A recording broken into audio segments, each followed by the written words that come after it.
ശ്രദ്ധിച്ചേ പ്ലീസ്. വാസ്തവമായിട്ട് എന്തെങ്കിലും കൽപ്പിച്ചിട്ടുണ്ടോ?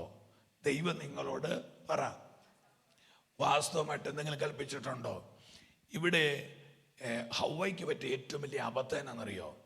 ദൈവം നമ്മുടെ സ്വകാര്യതയാണ്. ഒരാമയും പറഞ്ഞേ നിങ്ങൾ.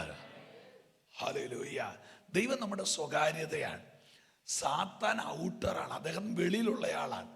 അയാൾ ഹവ്വയോട് ചോദിക്കുക, ദൈവം നിങ്ങളോട് എന്തെങ്കിലും പറഞ്ഞിട്ടുണ്ടോ? ഹവ്വയ്ക്ക് പറ്റിയ ഒന്നാമത്തെ അബദ്ധം എന്നറിയോ?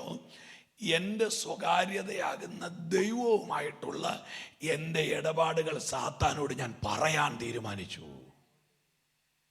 നിങ്ങളുടെ കുടുംബത്തിലെ രഹസ്യങ്ങൾ, ഭാര്യ ഭർത്തൃബന്ധങ്ങൾ, നിങ്ങളുടെ വീടിനകത്തെ സീക്രട്ടുകൾ നാട്ടിൽ കണ്ടവരോടെല്ലാം പറഞ്ഞ് നടക്കരുത്. This is all India radio എന്ന് പറഞ്ഞ് നടക്കരുത്. സ്വകാര്യതകൾ എന്നും സ്വകാര്യതകളായിരിക്കണം.